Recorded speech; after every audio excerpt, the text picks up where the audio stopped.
Last week, we did an episode about the Super Bowl, which reminded me about something that the writer Ernest Hemingway once said. Hemingway probably wouldn't have been much of a football fan because he said that there were only 3 sports: bullfighting, motor racing, and mountaineering. All the rest, he said, are merely games.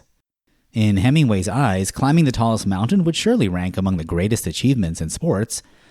So, what is the tallest mountain on Earth? You might think you know, but the answer is a little more complicated. On today's show, that's what we're talking about. We choose to go to the moon. The Rum-Tum Tugger is a curious cat.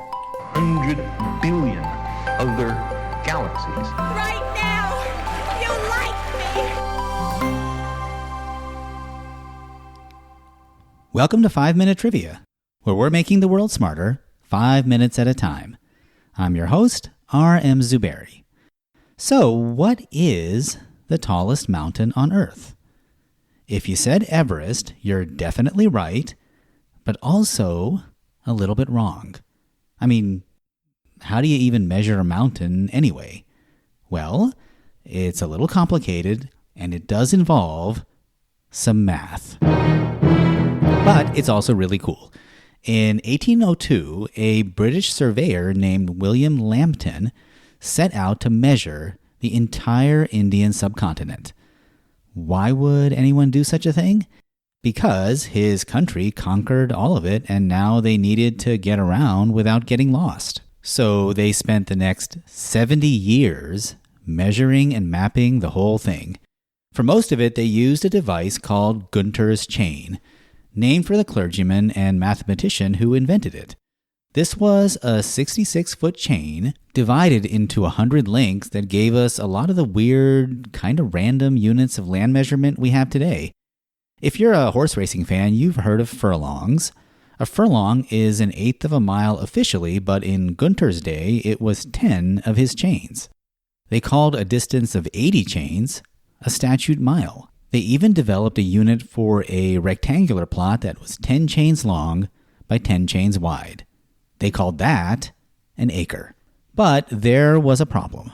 When we say the British wanted to measure the whole subcontinent, we really did mean the whole thing. That included all the mountains. The Indian subcontinent is home to several mountain ranges, including the Himalayas, which is the tallest range on Earth. Gunter's chain was great for flat land, but useless for heights. For that, you have to use more advanced tools that can measure angles and then calculate the height using trigonometry. A tool called a theodolite was used for those measurements. It's not a simple process, and you have to take into account a bunch of factors, including the curvature of the Earth. If you visit www.5minutetrivia.com, that's www.5minutetrivia.com, and click on the show notes for this episode, you'll see examples of both Gunter's chain and a few theodolites. The theodolites used for the Great Survey each weighed half a ton and took 12 people to carry. They measured all the Himalayan peaks. Using triangulation, they calculated the height of the tallest peak at 29,028 feet at its snow cap. This was in 1858.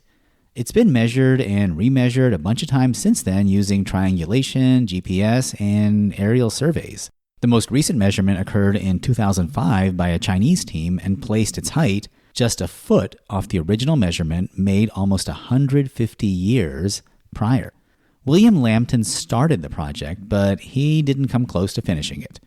His successor, as Surveyor General of India, was a man named George Everest. That tallest peak was named in honor of Everest. These days, we pronounce his name Everest. Everest is the highest mountain on Earth, but that doesn't make it the tallest. Imagine if you're standing next to Shaquille O'Neal, but he's in a swimming pool and you're on a ladder.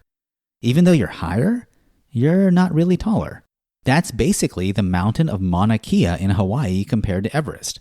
Mauna Kea, from its base to its peak, measures 33,464 feet. Easily easily the tallest mountain on the planet and nearly 4,000 feet taller than Everest. But only 4,200 of those feet are above sea level. The rest is underwater. Okay, so we've got height above sea level and base to summit. Any other way of measuring a mountain? Yeah, and it gives us another candidate for tallest mountain. If you measure from the Earth's center to the summit, Mount Chimborazo in Ecuador is actually the tallest, even though its height above sea level is 9,000 feet lower than Everest. This is because the Earth bulges at the equator due to its spin. Since Ecuador is obviously at the equator, its mountains get pushed farther into the sky. You can also go back to geometry and measure mountains not by height, but by volume. In that case, Mauna Loa, also part of Hawaii's Big Island, is the largest because it's the most voluminous. So lots to think about there, but we can admire mountains for their grandeur, their beauty, their unique ecosystems, but just like in life, size isn't everything. That's our show this week. Join us next time, and thanks for listening.